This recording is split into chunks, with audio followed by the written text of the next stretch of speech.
Interview Expert est en compagnie d'Anthony. Anthony, un parcours relativement difficile. Qu'est-ce que vous appréciez le plus? Le vintage ou le parcours du dimanche? Bon, les deux ils sont pas mal, c'est sympa les deux.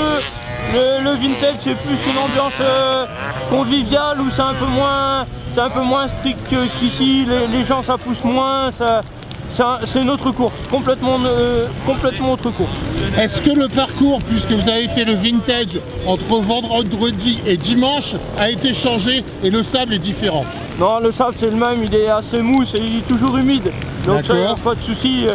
Il n'a pas changé énormément, ce qui change c'est les morceaux de ligne droite où c'est beaucoup plus long, et sur celle-là le sable est vraiment très mou.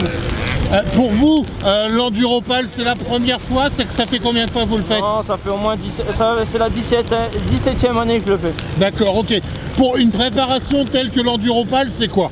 Bon, il faut s'entraîner 3-4 mois avant normalement, aller rouler un petit peu, connaître un peu sa machine et puis après c'est dans la tête. Ok, au niveau machine, vous roulez avec quoi? Il me semble que vous roulez avec une Kawa. Ouais, une 250 KXF, malheureusement elle a cassé. D'accord, ok, qu'est-ce qui vous est arrivé? Ouais, serrage moteur.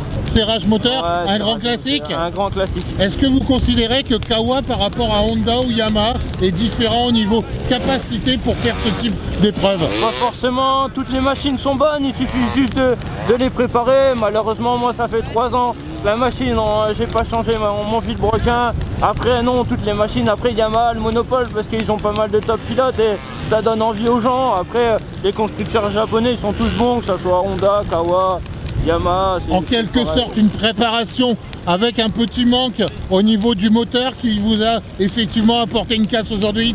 Bien sûr, après j'ai une 2,5, le sable il était très mou et dans la ligne droite ça force énormément. La moto idéale c'est un 4,50 mais bon, après il faut le tenir quoi. C'est ça effectivement, un 4,5 par rapport, quand on voit le parcours comment il est défoncé en ce moment, est-ce qu'on se dit que effectivement le 2,5 c'est quand même plus simple et plus facile à l'amener au bout? C'est plus facile à amener au bout, effectivement la première heure le 4,50 c'est top, mais après quand ça commence à être défoncé, on n'a pas tous une très bonne condition physique et après c'est trop dur.